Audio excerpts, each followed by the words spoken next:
Bueno, prometo no interrumpir. Prometo, porque además confío en ti, Lola. Eh, yo no sé si es que, bueno, sí. Durante la pandemia hemos hablado mucho, tanto y merecidamente de lo que han hecho los sanitarios y poco de lo que ha hecho la abogacía. Me lo ha hecho pensar porque me han contado, por ejemplo, y aquí se van a sentir muy representados, el turno de oficio. No ha parado ni un minuto. Y son los únicos que teníais carta de libertad para salir, incluso cuando no había mascarillas. Algún día tendría que hablarse de lo que hizo la abogacía en ese periodo. Bueno, el caso es que esta es la mesa de la ciudadanía. Esta es la mesa que hace justicia a la injusticia. Es decir, que se intenta igualar, sea cual sea tu nivel económico, a que tengas garantizada la justicia. Pero, ¿qué pasos hay que dar todavía para alcanzar la plena igualdad de todos los ciudadanos ante la justicia? Pues de eso supongo que vais a hablar, entre otras muchas cosas. Lola Fernández Campillo, diputada, en tus manos.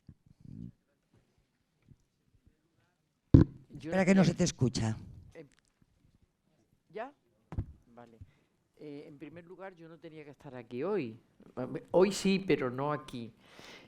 Porque tenía que estar Begoña Castro, que es nuestra vicedecana, que sabe de justicia gratuita una verdadera barbaridad, pero está pachucha. No es COVID, es una muela. Pero entonces me ha tocado a mí.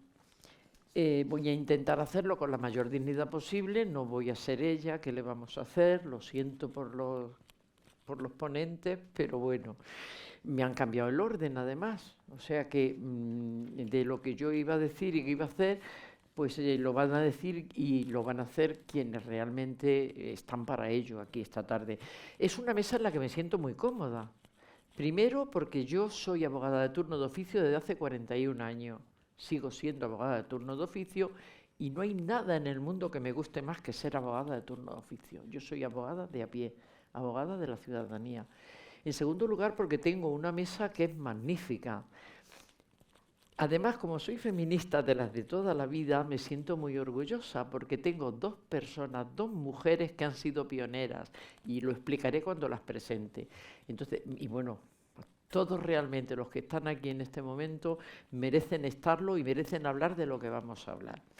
Entonces, los quiero presentar, pero como me han cambiado el orden, voy a tener que hacerlo de aquella manera. En primer lugar, Joaquín Sánchez Covisa, que es fiscal de sala de lo penal de la Fiscalía del Tribunal Supremo. Todos tienen un currículum enorme. Voy a decir las cosas esenciales porque como tenemos poco tiempo hay que dar lo suyo. Para mí lo importante de él es que participó y fue presidente de la primera Comisión de Asistencia Jurídica Gratuita, si no lo sé mal. Fue así, Joaquín. Estupendo. Ahora después nos hablará de su experiencia en ese sentido. En segundo lugar está, a ver que me lo han cambiado, Patricia Bárcena García. Patricia Bárcena García, desde noviembre de 2021, es adjunta segunda del Defensor del Pueblo. Y en ese sentido tiene una misión importante dentro de la justicia gratuita que me la voy a reservar también para cuando vayamos haciendo las preguntas, pero que me parece que es fundamental porque atiende, si la justicia gratuita en general atiende a personas vulnerables, desde su ámbito de trabajo se atiende a las personas más vulnerables todavía. ¿Vale? Entonces, siguiente, Sonia Gumper. Sonia Gumper es alguien a quien yo admiro, quiero y la voté. Todo tengo que decirlo. La voté, la seguí y tenemos el orgullo de tener con nosotros, no a la primera mujer decana del Colegio de Madrid, no, a la única mujer decana del Colegio de Madrid en 425 años. Cualquier cosa. Ella ahora nos va a contar porque sabe muchísimo también. Bueno, Antonio Morán es decano del Ilustre Colegio de Abogados o de la Abogacía. Por ahora de abogados. De abogados, eso hay que cambiarlo. De abogados de Zaragoza, y además tiene un cargo que no lo quiero decir mal, porque es un cargo muy importante dentro del Consejo General de la Abogacía Española. Es presidente de la Comisión de Asistencia Jurídica Gratuita y Función Social del Consejo General de la Abogacía Española y es presidente de la Comisión de Relaciones con la Administración de Justicia también del Consejo General de la Abogacía Española y presidente de la Asociación de Colegios Profesionales de Aragón desde enero de 2013. Y es una cosa que me han puesto en tu currículum que a mí me encanta, y es que es abogado. Y a mí me parece que por encima de todo, lo que somos y lo que los puestos pasan, pero lo que nos queda, nuestra esencia es que somos abogados. Y finalmente Lorena, que Lorena nos va a hacer un cierre precioso porque va a recopilar todo y quiero decir exactamente su currículum. Y todo esto es porque me han cambiado el orden. Y estoy como loca buscando dónde está Lorena. Aparte de ahí, te tengo aquí. Es catedrática, otro orgullo, catedrática de Derecho Procesal en la Universidad Complutense de Madrid y fue la primera mujer catedrática de Derecho Procesal en la Universidad Complutense de Madrid. También me ha dicho que es la primera... Perdona, y me han dicho además que eras la primera mujer que ha escrito un libro sobre justicia gratuita o algo parecido. No lo sé, no lo he comprobado. Creo que En sí. España igual sí, no lo sé. Seguro, o sea que imaginaros qué lujo, si esto va a parecer un poco la Comisión de Igualdad, pero bueno. Lorena es catedrática, licenciada en Derecho, en Ciencias Políticas y tiene una amplia actividad docente investigadora, pero creo que más que el currículum, que si no fueran así de importantes no estarían aquí, yo creo que tenemos que entrar, puesto que tenemos el tiempo limitado, vamos a entrar en materia. Entonces, el orden por el que van a actuar, ya digo, diferente a lo que había. Primero va a ser Joaquín Sánchez Covisa, que no se me olvida que no eres Sánchez, que eres Sánchez Covisa, y nos va a contar algo muy importante, que son los primeros pasos que se dio por la Comisión de Asistencia Jurídica Gratuita, que es la que realmente decide quién tiene y quién no tiene derecho a disfrutar de este privilegio de la justicia gratuita para personas que no tienen medios. Sí. Pues muchas gracias. Bueno, para mí es una satisfacción enorme el poder estar en un foro como este y participar en una mesa de tan prestigiosas personalidades relacionadas no solo con la justicia gratuita, sino en general con el derecho. Bueno, lo ha dicho la presentadora, yo estoy aquí por una razón, y es que fui el primer presidente de la Comisión de Asistencia Jurídica Gratuita de la Comunidad de Madrid. Fui designado por Mariano Fernández, el fiscal jefe del Tribunal Superior de Justicia de Madrid, en una primera etapa. Hubo otra segunda etapa, cuando se produjo la reforma del año 2002 de la Ley de Asistencia Jurídica Gratuita y se creó una comisión central de asistencia jurídica gratuita, pues el fiscal general del Estado, y yo ya estaba en el Tribunal Supremo, decidió que fuera yo el presidente. Entonces he tenido esa doble condición. Todo ello lo dejé en el año 2006, en que me nombraron fiscal de sala, coordinador de extranjería, es decir, hace ya 16 años. Y a pesar de eso estoy aquí. Vamos a ver, yo quería, en primer lugar, transmitir una idea muy elemental, y es el fiscal en la Comisión de Asistencia Jurídica. Yo soy fiscal, tengo que hablar del fiscal. Y si analizamos la evolución legislativa sobre la materia, veremos que se pasó de un primer momento, que era la ley de 1996, la redacción originaria, el artículo 10, que quería que presidiera las comisiones un fiscal. En todo el territorio, cualquiera que fuera el lugar de su constitución, en cualquier provincia de España. Esta idea inicial se va relajando y, bueno, primero se ratifica en la reforma del 2002, donde además quieren que sea el fiscal como representante del fiscal general del Estado, el nombrado por el fiscal general del Estado, quien dirija la Comisión Central. Después, sin embargo, a partir del año 2003 cambia todo. En una primera fase se modifica el artículo 10, el fiscal deja de ser el presidente, aunque forma parte de la Comisión de Asistencia Jurídica Gratuita. Esto es importante tenerlo en consideración.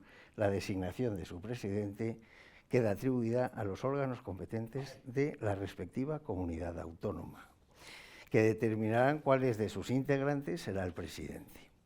Por fin, la ley del 2015, y esto es relevante, excluye al Ministerio Fiscal en todas las comisiones, tanto en la central como en las territoriales. Si acudís a la exposición de motivos, dice literalmente, esto ha sido reiteradamente reclamado. No especifica por quién, sino por las comunidades autónomas, por los colegios de abogados, por los de procuradores, por los propios fiscales. Tampoco especifica el porqué. Yo desconozco, hoy en día desconozco por qué los fiscales hemos abandonado la función en el ámbito de la justicia gratuita administrativa, como procedimiento administrativo. A partir del año 2015, los fiscales no intervenimos en ninguna comisión ni en ningún procedimiento de asistencia jurídica gratuita, solamente limitamos nuestra actividad en el respectivo procedimiento de que se trate. Yo entiendo que parece que se quiere reforzar el carácter administrativo de la comisión, sobre todo en la medida en que se produce una desvinculación. No olvidéis que el fiscal es un órgano del Estado, no es de las comunidades autónomas, se quiere potenciar la autonomía de las propias comunidades, ¿no? Pero de lo que estoy seguro, absolutamente convencido, es que, bueno, también es verdad que esa desvinculación significa sustraer del capítulo 6 de la Constitución, Poder Judicial. Ya sabéis que el Ministerio Fiscal pertenece al ámbito de la Administración de Justicia, está en el artículo 124 de la Constitución, lo quieren sustraer para remitirlo exclusivamente a control o órgano de control administrativo y de control político. Os decía que yo no sé por qué nos han excluido a los fiscales. Sé que muchos que han sido presidentes se alegran, dicen, no sabes el peso que nos hemos quitado de encima por el trabajo que llevaba. Pero estoy seguro de los que del Colegio de Abogados de Madrid ninguno ha reclamado nuestra exclusión, sino todo lo contrario. Basta que tanto, yo estoy aquí porque me llamó Begoña Castro Jover y Marisol Cuevas Gama, suplicándome que viniera aquí. Me dejaron caer la idea de que a ver si se podría volver a los viejos tiempos. Yo soy fiscal, yo no puedo entrar en esos tipos de debate. Lo que sí que puedo explicar es, o recordar aquí, cómo yo ya llevo 42 años en el ejercicio de esta función, desde el año 79 en Vitoria hasta ahora en la Fiscalía, en el Tribunal Supremo. Y yo no recuerdo, de verdad, haber tenido un grupo humano más ejemplar desde todos los puntos de vista, profesional y personal, que aquellos que constituyeron, sobre todo a finales del año 96, los inicios fueron bastante turbulentos, hubo muchos cambios, se asentó. No he conocido a gente, a personas profesionales y personas tan maravillosas. Formamos un equipo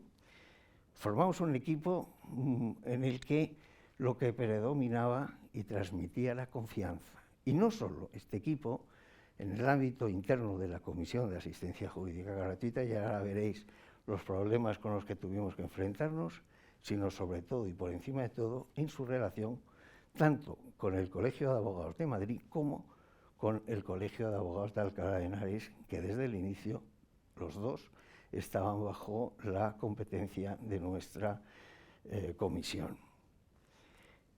Por eso he venido, porque yo después de 16 años y estando rodeado de gente que está de día a día en esta materia, no creo que deba hablar de teorías y cosas por el estilo.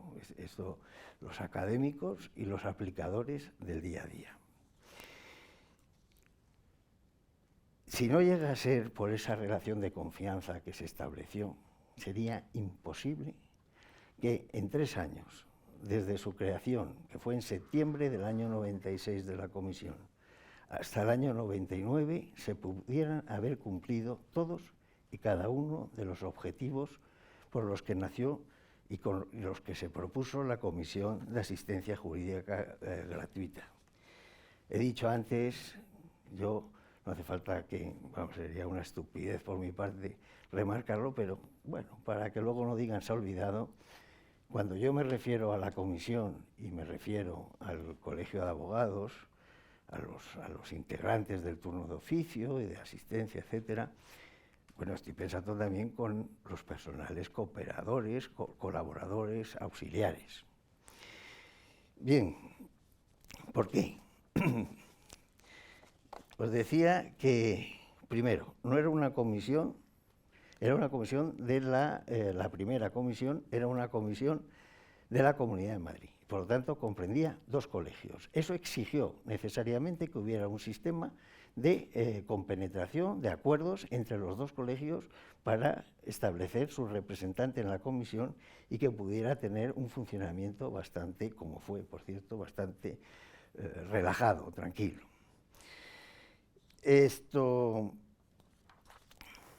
Nosotros, no solamente en su momento inicial, del año 96 al 99, que es de lo que yo puedo hablar, nos dedicamos a, os lo decía antes, a el derecho de asistencia, el reconocimiento del derecho a asistencia jurídica gratuita, la insostenibilidad de la pretensión de los juzgados de Madrid o de su comunidad, alcalanas, etcétera. También con todos los órganos centrales, ¿no? Para que os hagáis una idea: Tribunal Supremo, Tribunal Audiencia Nacional, Tribunal de Cuentas, órganos administrativos, tribunales administrativos, etcétera. Carecíamos de sede propia. Nos constituimos en el año 96, ¿y dónde nos reunimos? ¿Y cuál es nuestra sede? Bueno, pues eso nos lo facilitó el Colegio de Abogados de Madrid, que nos dio provisionalmente una sede, y con esto estuvimos funcionando casi completos 2 años. Al final pudimos trasladarnos a una sede propia que nos facilitó el Ministerio de Justicia en la calle Gran Vía 19. Luego, además, cumpliendo con las normas de la Ley de Procedimiento Administrativo, ¿os acordáis? Estaba vigente la Ley 3092, pues pudimos establecer un sistema, unas normas internas de funcionamiento, era un requisito para el funcionamiento de cualquier órgano, donde teníamos al principio periodicidad de 1 vez a la semana. Nos teníamos que reunir la comisión 1 vez a la semana, todos los jueves. Empezábamos a las 10, pero no sabíamos a qué hora terminábamos. Afortunadamente ya en el año, a final del 98, pudimos hacerlo con carácter quincenal. No voy a explicar ahora, entre otras razones, porque yo soy capaz de enrollarme más incluso que Bartolomé, y entonces es posible que tú me vas diciendo el tiempo. Para que os hagáis... Límite pasado. Lo que pasa es que es tan interesante que yo soy incapaz de cortar. No me digas esto porque entonces ya sí que no hablo. No, por Dios. Para que os hagáis una idea, voy a tratar de resumir con lo que nos enfrentamos y que sepáis cómo se puede superar ese sistema. Hicimos, no voy a explicarlo aquí, de tal manera el reparto que el colegio de abogados, cada uno tenía un cometido. De los 7 u 8 que éramos de la comisión, cada uno teníamos un cometido y nos lo íbamos repartiendo los papeles. Cada uno funcionaba de ponente porque, para que os hagáis una idea, entre los años 97 a 98, para que os hagáis una idea, nosotros despachamos y dimos salida a más de 140.000 expedientes. Y se produjo 140.000 expedientes, se dice pronto. Un juzgado de la Plaza de Castilla tiene 6.000. Y lo hicimos, la comisión, la ayuda del Colegio de Abogados de Madrid, a través de Marisol y compañía, y 2 dos funcionarios auxiliares, exclusivamente con eso funcionando. Os hagáis una idea, son 300.000 notificaciones las que había que hacerla, multiplicar cada resolución por el número órganos y partes a los que se lo tienes que transmitir. Bien, como no quiero, yo venía aquí y casi puedo estar hablando horas. La idea era que funcionaba muy bien, como todo, por las personas que allí colaboraron y porque se creó ese ámbito de confianza. Yo no sé ahora lo que pasa, yo no sé si eso ya es mucho más frío. En el mundo del derecho tú lo has dicho muy bien, porque a ti lo que te gusta es el abogado de oficio, a mí también, porque se acerca a lo que decía Dostoyevsky, lo que es la conciencia, no es conciencia de alquiler, es conciencia de justicia, ¿no? Y eso es importante. Efectivamente. Pero no quiero decir que necesitaría horas. Fíjate que yo esto lo tenía preparado para 10 minutos, pero para que os hagáis una idea del volumen, 140.000 expedientes se fueron resolviendo. Si queréis, podéis acudir a la memoria que hice de la Fiscalía de Madrid en relación con esto de los años a que me refiero. Si no, no están publicadas, son internas de la Fiscalía, yo os doy encantado una copia. Y es una pena no poder desarrollar la cantidad de problemas que se fueron resolviendo al principio, porque todo, absolutamente todo, era dudoso. Lo fuimos resolviendo. Yo tengo aquí una relación de 12, así que no los voy a citar, pero va de todo, desde si la justicia gratuita abarca o no abarca la jurisdicción militar, entonces era discutible, ahora ya no lo es. Desde si los abogados podían ellos, a su instancia, ejercitar o no la solicitud de asistencia cuando su defendido se negaba, o no quería, o no podía. En materia de justificación de la capacidad económica del individuo, que la pudimos, en materia de extranjería, sobre todo en la sustitución, a través de una mera declaración o declaración jurada del sujeto. Todo eso se logró establecer, eso y muchas más cosas que evidentemente no voy aquí a señalar, pero algunas eran extraordinariamente relevantes, Lorena, de verdad que lo eran, porque además se hicieron con algo que es lo que lamentablemente ha renunciado el legislador actual. Al renunciar a que sea el Ministerio Fiscal el que de alguna manera nunca presidió, coordinaba de alguna manera, más que presidir, coordinaba esta función, han renunciado a algo que es fundamental, que es la unidad de criterio en todo el territorio nacional. Y nosotros, todo esto que fuimos resolviendo se hizo gracias a una reunión que tuvimos en el Centro de Estudios Jurídicos, todos los presidentes de toda España, donde fuimos llevando un catálogo de problemas y buscamos una solución común. Y luego se debatió en cada una de las comisiones y qué casualidad, era facilísimo llegar a cualquier solución. Si tuviera más tiempo, pues, me temo que... os ruego que me perdonéis. No, estamos encantados, vamos. Muchas gracias. Muchas gracias. Es que la verdad que el tema de justicia gratuita da para muchísimo y porque vamos a hacerlo de una manera un poquito esquemática, porque si nos ponemos a analizar el fondo ya puede ser mortal. Bueno, ahora presento a Patricia. Bueno, presentada está, pero nos va a hablar de la asistencia jurídica gratuita a personas especialmente vulnerables, como he dicho al principio, porque es especialmente extranjería, ¿verdad?, de temas de extranjería desde la perspectiva del defensor del pueblo, que es donde ella trabaja.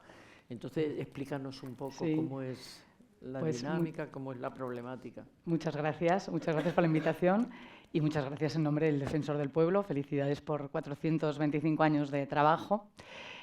Pues sí, yo he elegido el ámbito de las migraciones dentro de la justicia gratuita por varios motivos, y uno de ellos es también personal. Yo soy abogada del turno oficio y abogada de extranjería, y desde hace poquito tiempo formo parte del defensor del pueblo, siendo la adjunta segunda.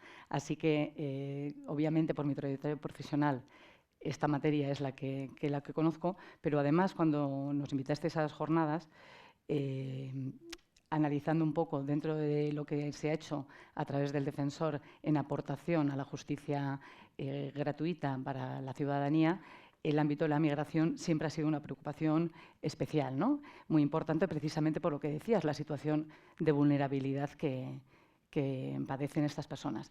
De hecho, desde el año 83, la migración forma parte, año en el que se crea la institución, la inmigración ha sido una materia de preocupación máxima, y una de las primeras recomendaciones que se hicieron desde el defensor tiene que ver precisamente, incluso antes de que existiese la legislación de extranjería, con el eliminar para los permisos de residencia para las personas iberoamericanas, en aquel entonces, el añadido de no autoriza a trabajar, en un intento de normalizar la integración de aquellas personas en estos momentos, ¿no? Pero en concreto, en lo que ha sido el recorrido de la justicia gratuita, a pesar de que teóricamente la tutela judicial efectiva y, por tanto, la asistencia letrada y, en caso de carecer de recursos, la asistencia jurídica gratuita, no debiera de ser objeto de polémica, porque el Tribunal Constitucional en los años 84 y 85 ya dijo qué derechos correspondían a los españoles, a los extranjeros y a los españoles en igualdad de condiciones, o a las personas extranjeras de conformación con la regulación legal. En teoría, esa división, digamos, clasificación de derechos se suponía pacífica, y puesto que el Constitucional, como digo, ya había dicho que la tutela judicial efectiva, el artículo 24, corresponde por igual a todas las personas, lo cierto es que la Ley de Justicia Gratuita del año 96 incorporó un apartado a su artículo 2, un apartado A, en el que excluía de la justicia gratuita a las personas extranjeras en situación irregular, salvo en procedimientos penales o en procedimientos relativos al derecho de asilo. Ahí tiene una intervención importante el Defensor del Pueblo, que por eso quería rescatarla, que es la interposición de un recurso de inconstitucionalidad, en el que pues recuerda en su demanda recuerda esta doctrina del Tribunal Constitucional ya de los años 80. Asimismo, hace alusión a la conexión que existe entre el artículo 24 de la Constitución con el 119, con el artículo 10 y, por tanto, con la dignidad humana, y el hecho de que legalmente no se pueda tocar, ¿no?, el contenido esencial del derecho.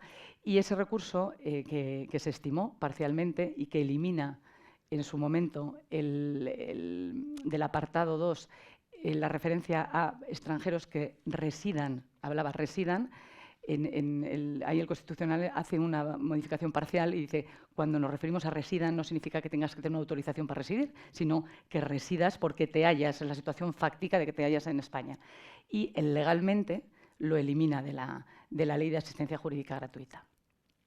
¿Qué ocurre? Que desde el año 96 hasta que se resuelve el recurso, o sea, que se interpone el recurso, hasta que se resuelve, que es el 2003, por el camino ya se había modificado la legislación de extranjería, que también hacía referencia a los derechos que tienen las personas extranjeras en España, tanto en el año 2000 con la Ley 4/2000 y ese mismo año, en diciembre, con la 8/2000. Por el camino se debate también si era necesario o no resolver ese recurso. Y lo que se vio era que seguía siendo necesaria esa resolución porque la legislación de extranjería, a pesar de haber tenido el legislador la oportunidad de subsanar este problema, no había resuelto la cuestión de fondo, que era si a todas las personas, extranjeras o no, en igualdad de condiciones, les correspondía tener la asistencia jurídica y gratuita, en su caso, en caso de carecer de recursos. Bueno, tan es así que contra la Ley 8/2000, el Parlamento de Navarra también interpuso un recurso de inconstitucionalidad que se resolvió en el 2007, y en esa resolución se hace referencia a todo el argumentario y a la sentencia que había ganado el Defensor del Pueblo en el año 2003. Esto yo creo que es una aportación importante en el histórico, que también da la medida, ¿no?, de cuál ha sido la situación de determinadas personas en determinada parte de la ciudadanía en nuestro país, a pesar de que se supone que tenga los mismos derechos y libertades que los nacionales en España. Digamos que esta primera etapa fue como la primera parte de la obsesión desde el defensor, ¿no?, de garantizar el acceso al derecho a la justicia gratuita y a la justicia de todas las personas, incluidas las extranjeras en situación irregular, Pero también en el año 2005 lo que se vio desde el defensor es que quizás tanto ímpetu en trabajar el acceso al derecho había hecho que se nos olvidase el contenido, ¿no? El contenido de lo que es el ejercicio de la asistencia letrada y de lo que eso implicaba.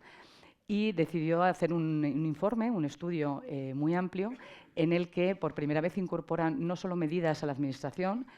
Sabéis que el Defensor del Pueblo lo que hace es supervisar la actuación de la Administración y recomendar o sugerir actuaciones, sino que en esta ocasión no se dirigía a la Administración, sino se dirigió también a los profesionales y trabajó con la abogacía y con otros profesionales de la justicia para revisar lo que era la asistencia jurídica en España, en concreto a las personas extranjeras, y hizo una serie de recomendaciones o de consideraciones a tener en cuenta, ¿no?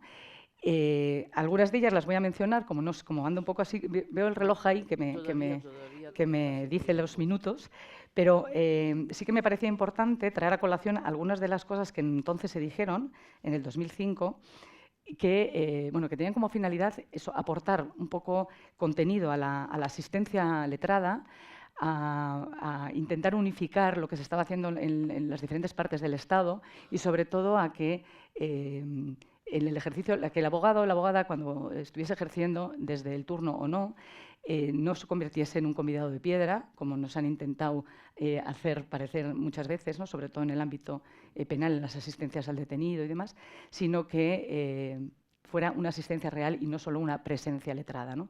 En aquel entonces, una de las recomendaciones que se hizo, que por cierto lo mencionabas anteriormente, tenía que ver con la libre elección letrada, la posibilidad de cambiar, ¿no?, de letrado cuando fuera designado el turno de oficio.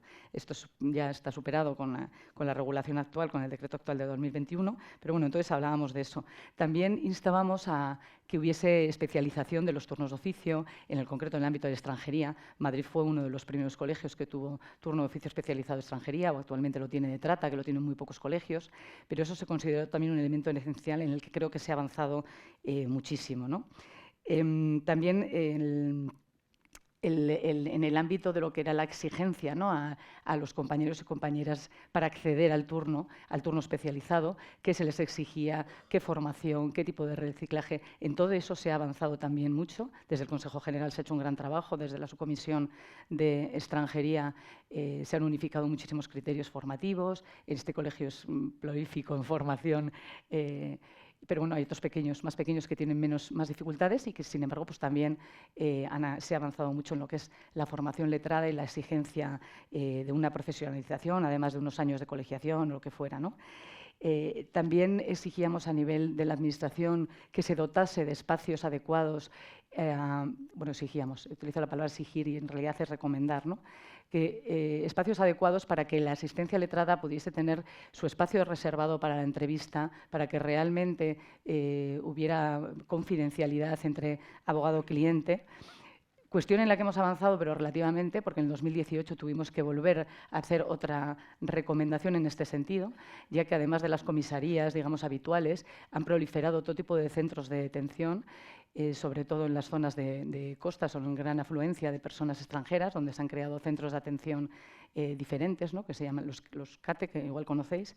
Bueno, pues ahí también cuando se crean espacios nuevos, hay que crear espacios para la abogacía, para que pueda estar en una situación de confidencialidad y privacidad con el cliente, ¿no? Ahí todavía queda algo de recorrido. También en la parte del acceso al expediente administrativo. Anteriormente nunca te dejaban ver el expediente antes. Bueno, en esta parte también se ha avanzado un poco. Pero, sin embargo, algunas de las cuestiones de las que entonces hablábamos están todavía pendientes y bastante pendientes, ¿no? Y estamos hablando del año 2005. Como decía, se han hecho muchísimos protocolos de actuación en la materia concreta de extranjería y protocolos en la asistencia letrada a personas que solicitan protección internacional, en la asistencia letrada a víctimas de trata, en la asistencia letrada ante la llegada masiva de personas a las costas. protocolos que se han ido elaborando en los últimos años, que han sido consecuencia de que las cosas no se estaban haciendo bien, o se hacen de manera diferente, o se carece de recursos, porque no se le da todavía el valor que debe darse a la asistencia letrada y sobre todo al turno de oficio, ¿no? Y ahí creo que es momento también de hacer una reivindicación. Hablábamos de la unidad letrada, ¿no? En extranjería ocurre que te incoan un expediente de expulsión en Cáceres y te lo ejecutan en Bilbao, pero luego te mandan al CIE y Bilbao no tiene CIE, entonces te acabas en Madrid. Y y quien autoriza la ejecución de la expulsión, del internamiento es un juez de instrucción, pero la ejecución la ha dictado la subdelegación de gobierno y tienen que intervenir 4 o 5 letrados y no hay manera de saber de que haya unidad, porque es complejo territorialmente, pero también es complejo porque no se dota de medios para que esos compañeros y compañeras puedan coordinar la actividad, puedan unificar lo que están haciendo en ese expediente y, de alguna manera, puedan dar un servicio jurídico de calidad, que es en lo que consiste la asistencia letrada, ¿no? Como bien sabéis. También tenemos una falla en cuanto a los intérpretes. En su momento hablábamos de la necesidad de dotar de toda la Administración de intérpretes en todos los espacios donde se atendiese a personas extranjeras. Se ha avanzado muchísimo, no cabe duda, hay intérpretes en muchas oficinas oficiales, pero la abogacía sigue sin tener sus espacios para luego poder estar con su cliente y poder tener su intérprete también, y además intérpretes de calidad, que sean rigurosos, que mantengan la confidencialidad, etcétera, ¿no? Ahí todavía queda camino por recorrer también.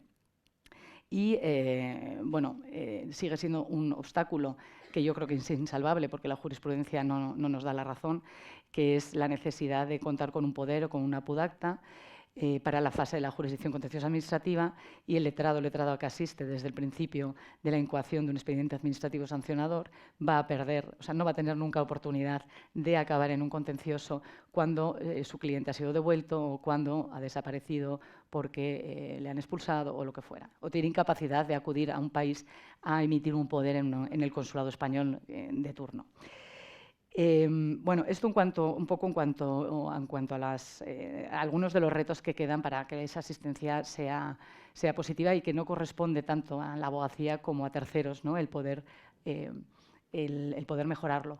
Pero sí me gustaría acabar con 2 cuestiones que creo que tienen que ver con la abogacía y con la Administración también, que es, como reto importante, creo que hay que seguir trabajando en la supervisión de la calidad del turno.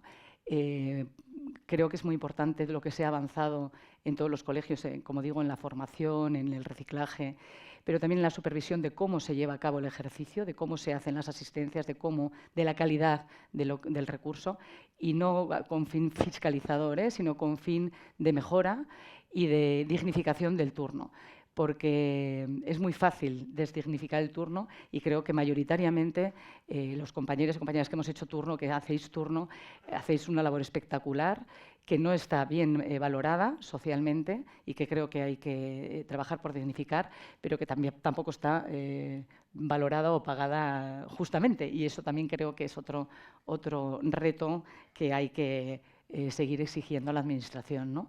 Se hace una labor social esencial que requiere de mayor apoyo y de muchas garantías, mucha exigencia, mucha calidad, como digo, pero también de mayor apoyo y, sobre todo, de mayor reconocimiento.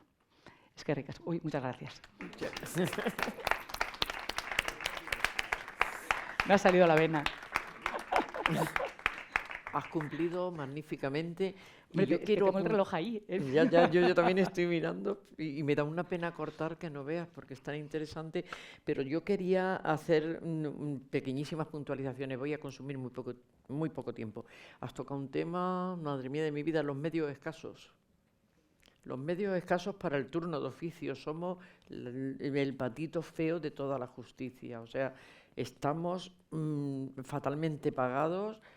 Vamos consiguiendo pequeñas cosas, pero cuesta mucho y realmente yo creo que, fíjate, en las encuestas que hay sobre la prestación del turno de oficio, la valoración de la ciudadanía en general, como en un 85%, si no tengo mal los datos, valoran muy positivamente la labor del turno de oficio, porque en el turno de oficio creo que estamos gente estupenda, que nos preocupamos por hacer lo que estamos por verdadera vocación. No hay otra manera. Y luego quería sacar un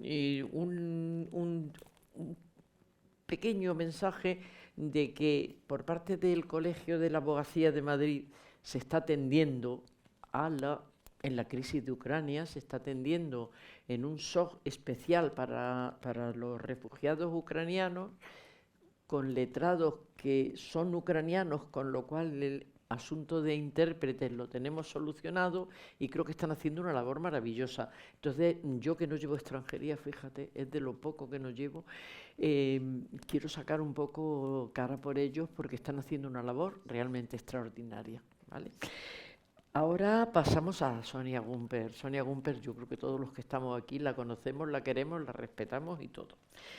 Y ella nos va a hablar del origen, ¿verdad?, de la prestación de la justicia gratuita por la abogacía, para que nos pongamos un poco en el escenario y luego continuar con el futuro, que se lo dejamos nada más y nada menos que a Antonio. Vamos a ver, Sonia, ¿qué nos cuentas del Muchas del gracias, Lola. origen? Pues nada, muy buenas tardes a todos, muy agradecida al colegio, en la persona de Lola, por estar aquí en este foro, que hoy nos modera en lugar de Begoña, a la que deseo que se recupere rápidamente. A todos los ponentes que estáis conmigo en la mesa y a todos los asistentes, para mí es un placer y un honor estar aquí, no os lo tengo que decir y lo sabéis. Como decía Lola, a mí me ha correspondido hablar aquí del papel, de cuál ha sido y cuál es el papel de las instituciones colegiales en la asistencia jurídica gratuita, y tampoco me voy a resistir a hablar un poco del papel de los abogados. Y por eso tengo que empezar necesariamente con una breve mirada al pasado, ¿vale? Yo no soy ninguna erudita de la historia del derecho y no me puedo remontar a gloriosos tiempos del derecho romano, o al ingente caudal legislativo que tenía el emperador Justiniano, donde seguramente alguna lex habrá que haya hablado del turno de oficio. Soy, ya lo sabéis los que me conocéis, una humilde abogada, afortunada, eso sí, en 2012 con ser elegida por mis compañeros, que yo creo que no hay mayor honor, con ser la decana del colegio y encima la primera mujer, como decía Lola. Entonces me voy a remontar únicamente al año del Señor de 1265, donde vio la luz el Código de las 7 partidas, elaborada bajo la atenta mirada del rey Alfonso X. Como muchos sabéis, esto es un compendio de leyes y que abarcaba diversas temáticas en materia civil, mercantil, procesal y penal, que se llamaba por su extensión y por lo que significó en su tiempo el libro de las leyes. Bueno, pues en las partidas ahí vienen recogidas muchas instituciones de derecho que hoy en día permanecen con algunas modificaciones, unas mayores y otras menores, y una de ellas era la figura del allí llamado abogado de pobres. En la partida tercera se establece, al regular la figura de los abogados y la función de los abogados, que el pobre que litigase con un rico podía nombrar un defensor tan poderoso como este. Bueno, damos un salto en el tiempo y nos vamos al momento en que el rey Felipe II ratifica con su firma en el 596 la fundación de este ilustre colegio de abogados, entonces hoy de la abogacía, aprobando los estatutos. Aquí tengo que decir, estando el decano, que nuestro colegio, siendo tan antiguo, no es el más antiguo de todos, lo es el colegio de Zaragoza, que se fundó yo creo que 18 años antes. Ya existía, pero fundado, 18 años. Bueno, no solamente es más antiguo que el nuestro, que ya es difícil, sino que además es el único que es, además de ilustre, real. Con lo cual estamos aquí con el decano de los decanos. Bueno, pues como decía antes, en 1596, cuando se aprueban los estatutos fundacionales del colegio, que es un texto relativamente corto, allí se constata la importancia que tiene entonces la religión, que impregna todo el texto, o gran parte del texto, la protección gremial a los huérfanos y a las viudas de los colegiados, y un tercer aspecto muy importante, que es el que tratamos aquí, que es el de la asistencia a los pobres, ¿no? En el capítulo 20 de los estatutos fundacionales, el título que lo regula se llama del patrocinio de los pobres. En un lenguaje muy propio de la época, que ahora es inasumible, se viene a disponer que cada año, al tiempo que se elige al decano, se designe a 8 abogados que se harán cargo de la defensa civil y penal de los que denomina pobres envergonzantes de esta corte. y ordena al decano que provea el reparto de los asuntos con mucho cuidado y les dé a los abogados la instrucción que pareciera convenir conforme al derecho y negocios que sucedieren para que luego se ponga en ejecución su defensa. Bueno, la expresión es maravillosa, a mí me encanta. Bueno, este Instituto de Defensa de los Pobres nace, pues, con nuestros estatutos fundacionales. Es, por tanto, tan antiguo como nuestra propia institución colegial y desde esos estatutos fundacionales se ha mantenido siempre esa función. Yo estoy contigo, Lola, en que es una vocación benéfica que hoy llamamos justicia social de la institución en defensa de los menos favorecidos. Y debo añadir, y esto es una crítica hacia todos nosotros, yo también soy abogada de oficio, que hasta tiempos muy recientes ser abogado de pobres, del turno de oficio, decimos ahora, constituía un timbre de honor que estaba por encima de cualquier retribución. En ese punto quiero evocar a una mujer muy excepcional, de esas que rompieron de verdad barreras al constituirse en la primera mujer decana de toda España. Lo fue de Toledo y es Carmen Conde Peñalosa, que este año creo que cumple 90 años, que sigue fantástica viviendo en Toledo con una lucidez que para nosotros la quisiéramos. Bueno, Carmen siempre se consideraba una soldado del derecho, ¿no? No distinguía, ella decía, yo no distingo entre pobres y ricos, mujeres y hombres, creyentes y ateos, ¿no? Y le enseñó a su padre, que también era abogado, que de la profesión se vive, pero que con ella no se negocia.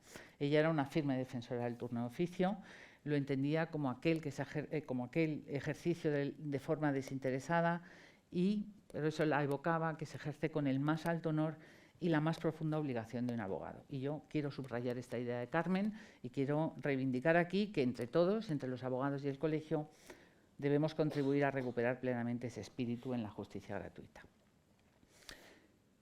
Sentado así que en el ejercicio de la defensa de oficio está en la génesis y también en el ADN, por eso, tanto de la profesión como de las instituciones colegiales, yo creo que es justo resaltar el papel que hemos tenido tanto los abogados como las instituciones en la justicia gratuita. Porque si el ciudadano tiene el derecho constitucional a la defensa letrada, como establece el artículo 24.2, y que esa defensa sea asumida por un abogado pagado por el Estado cuando él no puede financiarlo, como establece el 119 de la Constitución, ese derecho, siempre lo hemos dicho, se ha de proporcionar dignamente. Y eso es de lo que nos ocupamos los letrados del turno de oficio y los colegios profesionales. Porque dignidad significa para el ciudadano que el abogado de oficio le atienda con la misma diligencia, con el mismo rigor y con la misma profesionalidad que a los empleados con el cliente de pago. Quizá no sepan algunos de los oyentes, quizá los más jóvenes, que el turno de oficio fue en tiempos, al menos en el Colegio de Abogados de Madrid, obligatorio para todos los abogados ejercientes y además no estaba remunerado. Y por tanto tampoco se exigía entonces una formación específica más allá de la que se exigía para ingresar como abogado en la institución. Esto, que no deja de ser una forma moderna de esclavitud, cambió y el servicio jurídico pasó a ser voluntario y remunerado, por suerte, para todos los implicados, para los ciudadanos y para los abogados. Y a partir de aquí, y en la medida en que la organización del turno, al menos, repito, en Madrid, que es lo que yo conozco, se fue especializando por materias, se empezó a exigir al abogado también una formación específica o especializada a la que se refería también Patricia. Dignidad significa también que el abogado perciba los honorarios profesionales por el servicio prestado como cualquier profesional. Y no se ve obligado a hacerlo por caridad o beneficencia o por lo menos con quebranto económico de la propia economía, ¿no? Y es que las administraciones públicas, tú sabías que yo no me resistiría a decirlo, Lola, pero lo has adelantado, no están velando porque esto sea así. Esta es la eterna lucha, Marisol y todo el equipo de turno oficio que está aquí lo sabe, y el decano lo sabe también, es la eterna lucha de los colegios, es la financiación. Y las administraciones públicas están siempre amparadas en una burocracia administrativa que en algunos puntos es perversa, realmente es perversa, y en la excusa de que las arcas siempre están vacías, ¿no? Con el resultado final de que al final el turno de oficio, la justicia gratuita, la financian los colegios y la financian los abogados de su propio bolsillo. Dignidad es también una gestión eficiente, ágil y de calidad del servicio, gestión que tiene encomendada, como sabéis, los colegios profesionales por delegación pública. En el caso del Colegio de Madrid, por delegación de la Comunidad de Madrid, que es la que ostenta la competencia. Y en el colegio este trabajo abarca varios ámbitos diferenciados de servicio. Por un lado está el servicio de orientación jurídica, que es un servicio gratuito para los ciudadanos, para informarles sobre la defensa de sus intereses. Funciona en el colegio con cita previa y está también organizado por áreas de especialización. Está la asistencia legal detenida, que es un servicio de guardia que funciona, como dicen los chicos, 24/7, 365, o sea, todo el día, no hay fiestas, no hay días libres, para organizar de una forma inmediata y puntual la asistencia legal al detenido. Y luego está la asistencia jurídica gratuita propiamente dicha, que comprende la recepción, la gestión y la tramitación de las solicitudes, la asignación del letrado y la gestión de las certificaciones de los asuntos para el pago. Nuestro Colegio de Madrid, os tengo que dar cifras porque yo creo que también, y coincide con las cifras que dabas tú, Joaquín, organiza el servicio distribuyendo el asunto por materias y procedimientos.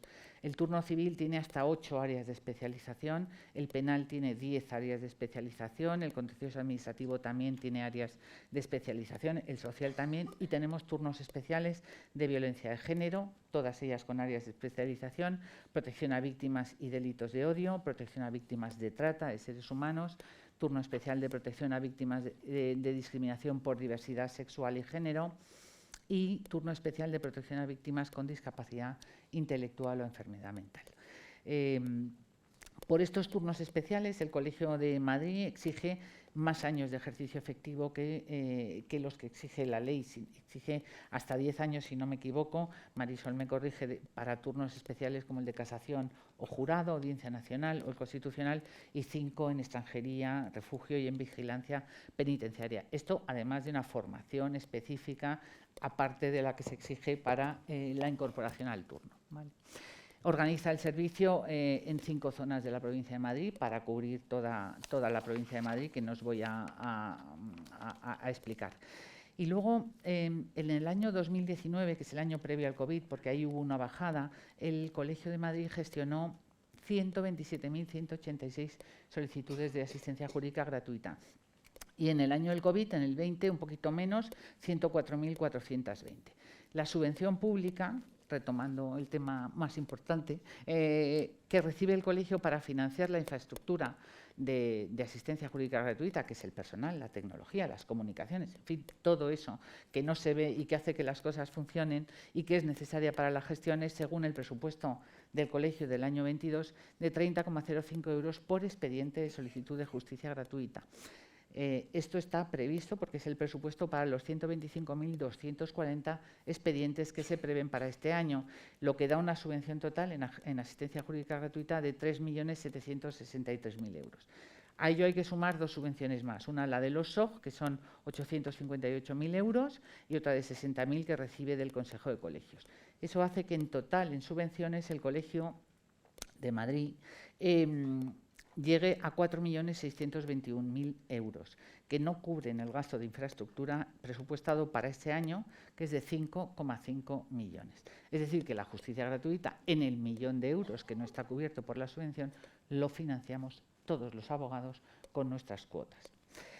El colegio organiza, también lo ha dicho Patricia, una formación general, continua, general y especial, de máxima calidad y muy barata para el turno de oficio. Y aquí tenemos que hacer un reconocimiento a los ponentes, que se lo merecen, que imparten esa formación a veces con una retribución ínfima, por no decir nula.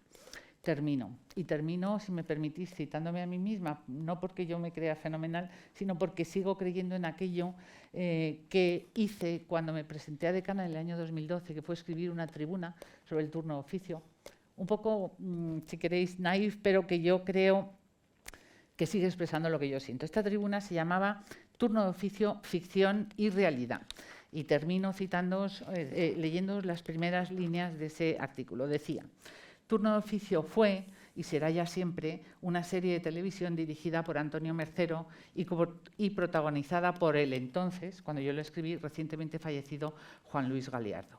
Algún premio mereció la serie y alguno de sus actores, pero en cualquier caso yo jamás me la perdía. Quizá porque cuando se empezó a emitir estaba yo al inicio de mi carrera de Derecho, quizá porque los actores eran fabulosos, quizá porque las historias eran reales o se acercaban mucho a la realidad, o quizá por la suma de todas esas razones. Bueno, esas historias humanas, esas que inspiraron al excepcional Mercero y a los actores, la defensa de los más desafortunados, de los más vulnerables, la justicia gratuita, yo creo y sigo creyendo que es y debe ser para todos los abogados y para nuestras instituciones una obligación moral tanto como una inspiración para contribuir en la medida de cada uno de nuestras posibilidades a que este mundo sea un poquito mejor y sea un poquito más justo. Muchas gracias.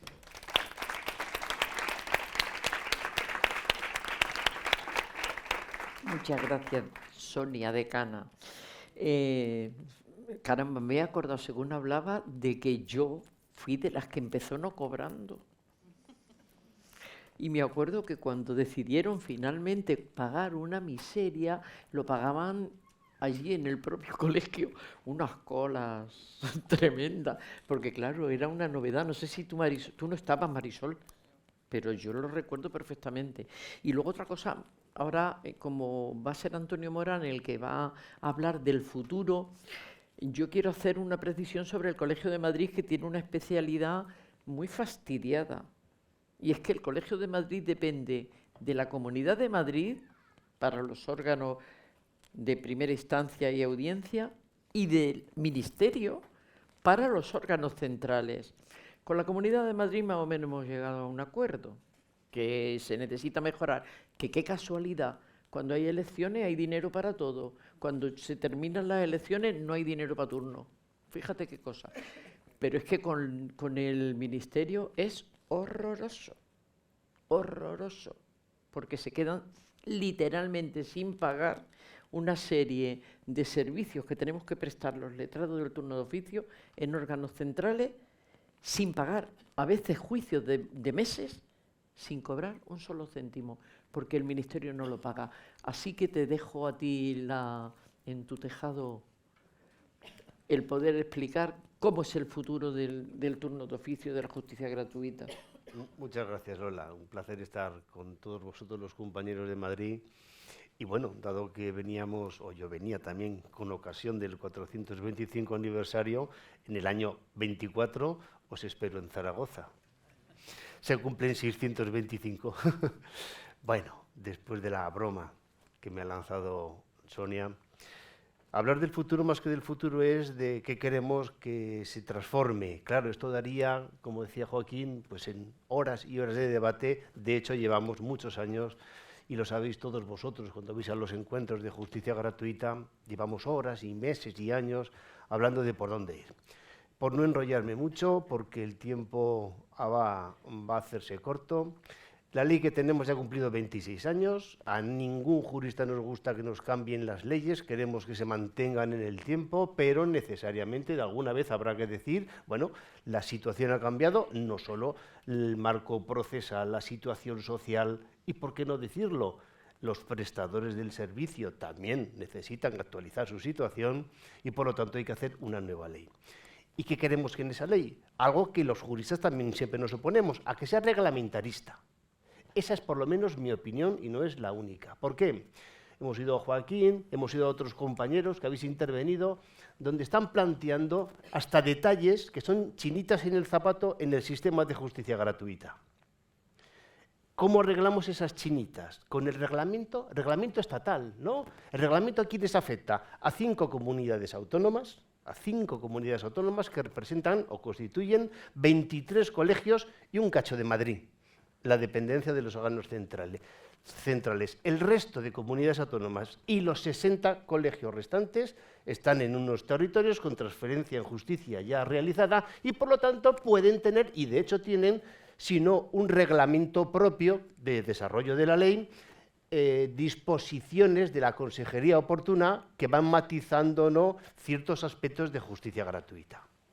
Esta petición, no sé si la realizabas tú, de cierta homogeneización en el sistema, en la retribución también, bueno, cuando alguna vez se pide, pues claro, siempre surge la situación de Cada comunidad autónoma tiene su libertad, su autonomía para regularse. Y eso es un derecho. Puñeta, también es un derecho a la igualdad, de tal manera que el ciudadano que está preso en Zaragoza tenga los mismos servicios amparados en justicia gratuita que el que está en Alcalá Meco o en el que está en Cádiz. Entonces, vamos a ver hasta qué punto nos ponemos de acuerdo en ese principio de igualdad, no solo para los ciudadanos, sino también para los prestadores del servicio, los abogados, con esa también autonomía e independencia de las comunidades autónomas, desregulando con sus peculiaridades y con su presupuesto todo lo que es el sistema. Por lo tanto, el panorama es realmente complicado de resolver. La única solución que se me ocurre, con algunos, es tener una ley reglamentarista, para que todas las comunidades autónomas que tengan esa potestad, esa transferencia en materia de justicia, al menos tengamos unas cuantas cosas claras y los problemas que habéis expuesto y otros más que pueden salir y que ya conocéis, no sean objeto de permanente conflicto en esta materia. Si tenemos un marco legal y reglamentario, me da igual ahora ya, unificado o fragmentado, que genera problemas todos los meses, eso hay que arreglarlo. Y la única forma de arreglarlo, por ahora no hemos inventado otra, es tener un marco legal y una cosa que también habéis hecho referencia a vosotros, voluntad de solventar los problemas. Eso os lo puedo decir en confianza, ahora que no nos oye nadie, no existe. Y si hay esa voluntad, a lo mejor hay incapacidad de llevar adelante esa voluntad que puede ser que exista. Y es ciertamente un pegarse cabezazos en la pared, pero no dejaremos de pegar cabezazos en la pared como no dejáis vosotros de llevar vuestros asuntos del turno de oficio, al igual que cualquier otro del despacho. ¿Qué queremos de esta ley? Avanzo un poquito más. Vamos a ver si tampoco hacemos la revolución. Lo que parece que es más que razonable es que el paso que se dio en el 96 de la tramitación en un ámbito administrativo colegial y en la Comisión Provincial o Insular de Justicia Gratuita se mantenga. Hombre, todos estamos de acuerdo que no sea un trámite judicial como existía cuando éramos más jóvenes, que siempre teníamos que presentar, si os acordáis, los veteranos, la demanda de pobreza que se llamaba entonces, además del pleito, la demanda del pleito principal. Eso parece razonable. El juez estará como última instancia para la resolución de lo que dicte esta comisión provincial, si hay conflicto, por lo tanto, obviamente, que sea la vía jurisdiccional. Segunda cosa que hay que respetar, la responsabilidad y capacidad de gestión y administración de los colegios en materia del turno de oficio. Estamos oyendo la capacidad que tiene vuestro Colegio en Madrid de impartir formación, la capacidad de hacer especialidades dentro del turno de oficio, pero no todos los colegios son iguales, evidentemente, ni hay la misma volumen de trabajo y de exigencia en otros colegios de España. Consecuentemente, será cada colegio en su ámbito territorial el que tenga que hacer y responsabilizarse de esta situación, que es la gestión del expediente administrativo y luego su envío a la Comisión Provincial. Avanzamos un poquito más. Bien, si esto no lo deberíamos de tocar, en lo que es el esquema fundamental que lo ha comentado Sonia, de lo que son los servicios, ¿qué hacemos? ¿Los mantenemos? El servicio de orientación jurídica, el turno de oficio, la asistencia al detenido, el añadido de la Ley 2004 cuando se modifica en el 5 la Ley de Justicia Gratuita sobre violencia de género, ¿lo mantenemos o añadimos? Vamos a ver. Miremos el panorama que tenemos en España y haciendo referencia a la historia, como ha hecho Sonia, veamos lo que ocurría en los años 80, a los pocos años de tener una nueva Constitución. Lo que se veía es que, como siempre, que la sociedad que se llama la sociedad civil va siempre por delante, afortunadamente, que los poderes públicos. Y en los años 80 se generaban en muchos colegios de España, no necesariamente grandes, sino de muchos tamaños, los servicios voluntarios de compañeros y compañeras de asesoramiento integral a la mujer, el servicio de orientación penitenciaria y el servicio de información y orientación en materia de extranjería. Eso nace por iniciativa de los abogados en diferentes colegios. Y ya empezaban entonces a quedar en Madrid, en el kilómetro 103, si venías de Zaragoza o Barcelona, bien, para ir viendo cómo se crean esos servicios. Bueno, pues eso parece razonable en las administraciones públicas y bueno, vamos a cogerlo. ¿Vamos a cogerlo cuándo? ¿Cuando tengo dinero y tengo elecciones? ¿O en qué momento? Y además, ¿quién me va a gestionar estos servicios? ¿Hago un concurso público? O, pensándolo fríamente, ¿no es un trasunto de la justicia gratuita? Si vamos a los centros de detención, ¿por qué no vamos a ir a la prisión? ¿Puede salir el preso a hacer una consulta? El inmigrante, el que viene, el que pasa por España por más o menos tiempo, ¿qué hacemos con él? Pues también, antes de que pueda tener un conflicto judicial o incluso administrativo, se le da un asesoramiento. Estos 3 servicios, según mi punto de vista, tendrían que quedar incluidos en el elenco elemental de justicia gratuita, tan solo lo que es el asesoramiento, no más, porque si hace falta más, que acudan a la ventanilla de al lado, que es la ventanilla donde le van a asesorar en materia de justicia gratuita y ahí la solicitará. Pero el asesoramiento yo creo que se debe de contener en la ley. Acabaremos así que en las comunidades autónomas, Madrid ha sido un ejemplo, y en otros sitios, insisto, se vaya a un concurso público para ver quién me va a gestionar el asesoramiento integral a la mujer. Que yo conozca, solo hay una comunidad autónoma que lo tiene resuelto con una ley. Aragón. Perdonad que vuelvo a citar mi casa, la ley 9 del 17 contempla que estos 3 servicios está obligada la comunidad autónoma a prestarlo a todo ciudadano, residente o no residente, a todo el mundo, que lo va a financiar el gobierno de Aragón y que lo va a gestionar los colegios de abogados, cada uno en su ámbito de competencia. Así ya evitamos el problema. Ahora, el problema subsiguiente es cuánto. Pero bueno, como hay mucho, como se ha visto, y es una realidad de vocación y de función social, siempre el tema del dinero lo dejamos al final, que no es trivial y que no hay que dejarlo muchas veces al final, pero lo hacemos de hecho. Pero por lo tanto, ahí se solventa un problema. Damos un pasito más de la nueva ley. ¿Qué hacemos más?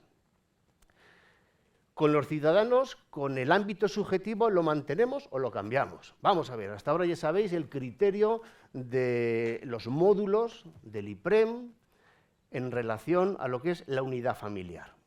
Lo que opino, o lo que opinamos muchos, debe de mantenerse como centro del derecho a percibirlo a la persona física y, en esto sí que creemos que hay que mantener los criterios de la ley, en relación con su situación personal, familiar y patrimonial.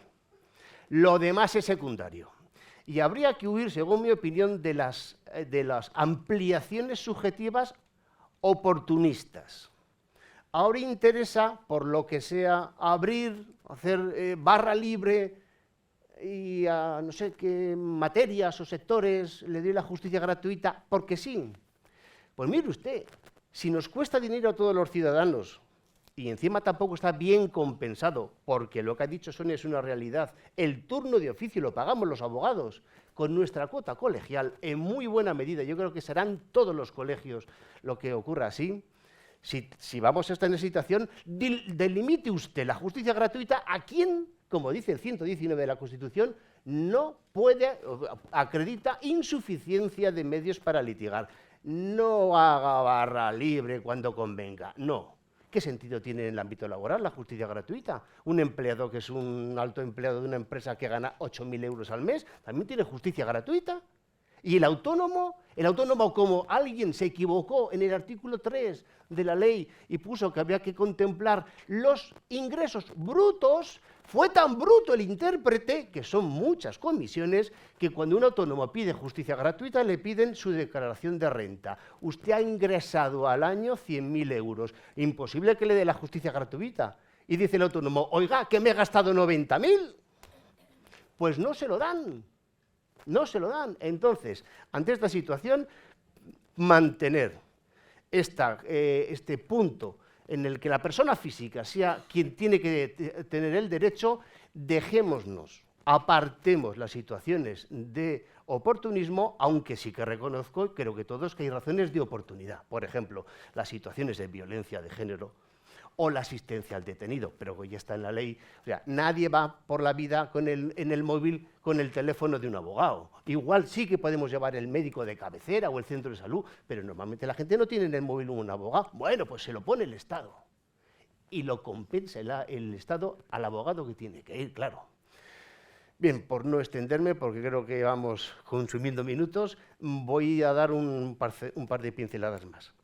Hay muchos temas que serían cuestión de ir centrándonos para completar esta ley, para mí, que tendría que ser reglamentarista, pero para mí el punto crucial es el cambio radical del objetivo, y dejo lo importante, la chicha para el final, que es esto, y también cambiándole el nombre. Ya no tendría que ser una ley de justicia gratuita, tiene que ser una ley del turno de oficio y la justicia gratuita. ¿Por qué? Porque esta ley debería de contener como esencia, como verdadera novedad, el criterio del pago universal, que significa que todo aquel abogado, y digo esto para que el sistema sea sostenible, pues claro, si van pasando los años y se va viendo que esas circunstancias de hace años o siglos de beneficencia social que hacía la abogacía y ha desaparecido, porque ha desaparecido en todos los ámbitos profesionales, en la medicina, en la sanidad, en todos los sitios ha desaparecido. Seamos realistas con la sociedad que tenemos, pues no podemos mantener un sistema que no sea sostenible. Y para que sea sostenible hay que mantener el criterio de pago universal. El abogado que por turno de oficio, esto es, porque su colegio le diga, tú llevas este asunto o tú estás de guardia, consecuentemente, el colegio tiene una obligación legal que cumplir frente al tribunal, frente a las normas procesales. En todo caso, será compensado económicamente con las magras y raquíticas compensaciones que pueda establecer la administración pública, siempre y cuando no sea compensado por el ciudadano, aunque se le deniegue la justicia gratuita. Si se establece este principio, nos hemos quitado muchos problemas. ¿Qué pasa con la defensa penal de las personas jurídicas? Lola, es que no nos la paga el Ministerio, ni a ti, ni a mí en Aragón, ni en Navarra, ni en ningún lado, no se pagan. ¿Por qué? Porque después de algún pleitico que se ha puesto por España, dice los tribunales, hay que reformar la ley de asistencia jurídica gratuita. Muy bien, pero no me amplíe usted que las empresas también tienen derecho a ser beneficiarias de la justicia gratuita. Para mí eso es un error y un peligro. Simplemente establezca usted el pago de principio universal, de tal manera que cuando haya un turno de oficio y no se le compense al abogado por el ciudadano, el Estado tendrá que hacerlo. Y luego el Estado, con la capacidad que tiene de ejecutar sus propias resoluciones, pedirle al ciudadano que no ha justificado su situación de justicia gratuita y estas cosas, decirle, devuélvame usted lo que le he pagado. Y con esto, perdonad que me extienda, pero es que me cita el tema de justicia gratuita. Lola, estamos fuera de tiempo, ¿eh? Por eso yo no quiero robarle nada ya lo sé, a por Lorena, eso pero vamos a ser breves. lo de las personas jurídicas, cuando te obliga un juzgado central a llevarla y no te paga, eso hay que solucionarlo. Lorena, hija, lo siento, que yo no quería hacer ni un solo apunte en esto, pero es que eso me hierve la sangre, porque estamos trabajando gratuitamente varios meses, viendo vista. Bueno, Lorena va a hacer un resumen y lo va a hacer magníficamente de presente, pasado y futuro. Bueno, magníficamente no lo sé, pero con la pasión con la que han intervenido los demás intentaré estar a la altura. Lo primero, muchísimas gracias por invitarme. Realmente es un placer estar aquí. Me da mucha pena darle la espalda a los que están aquí. No es una grosería, pero estamos así colocados. De verdad, muchísimas gracias. Y a alguien se le ha ocurrido decir, bueno, pues vamos a traer a las viejas glorias, ¿no? Los primeros. Bueno, lo único que significa no es que seamos mejores, sino que somos más mayores, por no decir viejos, ¿ya? Porque a mí cuando me dicen, ¿no? ¿Y cuándo escribiste aquello? Digo, bueno, ni me acuerdo y prefiero no decírtelo porque todo sucedió hace 30 años y es mejor que no se cuente. Y en aquella ocasión fue el libro que escribí en un ejercicio de la titularidad para la universidad, cuando uno había que, entonces la universidad no era solo gestión y management y transferencias, sino que había que realmente investigar y estudiar y trabajar más. Esa es mi cuña crítica, perdón. Y acudí yo flamantemente con mi libro, toda ilusionadísima, jovencísima, entonces dije, tengo que presentárselo a la comisión, que la acaban de establecer. Y allí me encontré con este señor. Y este señor me recibió amabilísimamente y fenomenal, pero no conocían mi libro. Y fue las primeras frustraciones académicas de mi carrera. Ha confesado que luego lo han leído y bueno, no perdemos la esperanza de que efectivamente aquello en lo que trabajamos, que intentamos desde la universidad, no solo formar o deformar personas y alumnos, sino estar en el avance del conocimiento. Y en el avance del conocimiento nos pasa a veces que cuando hemos tratado un tema, sobre todo cuando yo empecé con este tema, era en el año 95, 96, luego va uno ya diciendo este tema ya lo pasé. Luego te viene persiguiendo el tema, pero voy a decir ahora que obviamente no pretendo ni mucho menos, porque del presente y de lo que está sucediendo y de cómo se administra el turno de oficio, obviamente todos vosotros sabéis muchísimo más que yo. Como anécdota tengo que decir que en su momento, algo que yo entendía, ya veía que aquello era un elemento de justicia, que el derecho de acceso a la justicia había de garantizarse en términos equitativos a cualquier ciudadano con independencia de sus recursos económicos. Recuerdo siempre que entonces, en el año 93, 94, me dijeron, tú te ocupas siempre de unos temas como muy marginales, ¿no? Primero los rebeldes, ahora los pobres, el siguiente ¿qué vas a hacer, no? Digo, pues no lo sé, será la justicia de los discapacitados. Cambié de tema, pero aquello me supo como diciendo, no había ni siquiera una conciencia en ese pasado reciente, sin irnos a las partidas de Alfonso X y al beneficio de pobreza y a ese patrocinio que no existía en las leyes de Justiniano. Otra cosa sí, pero eso no. No había conciencia en absoluto de que aquello era un elemento de una prestación social que debía prestar el Estado y que el acceso a la justicia debía garantizarse en esos términos. Es más, cuando se promulgó la ley del 96, a mí me decían, pero ¿te vas a ocupar de eso? ¿Pero da para un libro? Yo decía, ¿cómo que no va a dar para un libro? O sea, se veía como algo absolutamente secundario y marginal. Bien, ya sabemos todos de dónde parte la Ley de Asistencia Jurídica Gratuita del año 96, los problemas que existían entonces, que tampoco se promulgó esta ley para mejorar radicalmente la situación del justiciable, sino fundamentalmente para dar una respuesta a aquel plantón que hizo la abogacía en el año 1986-1987, diciendo nosotros no vamos a seguir sosteniendo esta obra de caridad, así que hagan el favor de regular no solo la deficiente remuneración endémica de los abogados de oficio, sino que por un lado se estaba gastando muchísimo del presupuesto porque no había control de quién obtenía el derecho a litigar gratuitamente, y por tanto se decidió que si el juez no tenía interés en que se tramitara aquello y el abogado que prestaba el servicio tampoco, pues se iba a desjudicializar el procedimiento, y es el origen de las comisiones, como todos sabéis. Y se cambia el nombre. Me ha hecho mucha gracia recordar ahora aquí, cuando decimos, no, es un nombre ya, el de beneficio de pobreza, ¿no? Porque pobreza, como si ser pobre fuera algo indigno, ¿no, señor? Tiene usted una condición económica distinta y la dignidad del ser humano está por encima de cualquier situación económica, ¿de acuerdo? Y me hace gracia porque efectivamente en Alemania lo llamaban Armenrecht, el derecho de pobres, y luego ya era de asistencia a los gastos del proceso. Pero en inglés lo siguen llamando de indigent, de law for indigent o de aid for indigent, ¿no? Cosas curiosas. Y yo lo que quería hacer en este brevísimo resumen, obviamente estoy muy de acuerdo con lo que ha dicho Antonio, ¿no? Antonio, en relación con, siempre me pareció absurdo lo de cuantificar los ingresos brutos, y me acuerdo en su momento, estudiando la ley alemana, decíamos, no, lo que se tiene que tener en cuenta son lo que le queda a uno al final de mes después de pagar todo lo que tiene que pagar, porque no va a vender la casa para asumir los costes del proceso. Y obviamente esos ingresos brutos en comparación y relación con los costes del proceso, porque obviamente el proceso pues, cuesta muy poco, el baremo es distinto. Y aquí nos encontramos con un problema claramente que hay que reformar, esto de los ingresos brutos. La unidad familiar a mí tampoco me parece que sea un criterio adecuado, y lo del ámbito laboral nunca lo entendí, pero era una jurisdicción intocable, y como era siempre, por definición, el trabajador es vulnerable.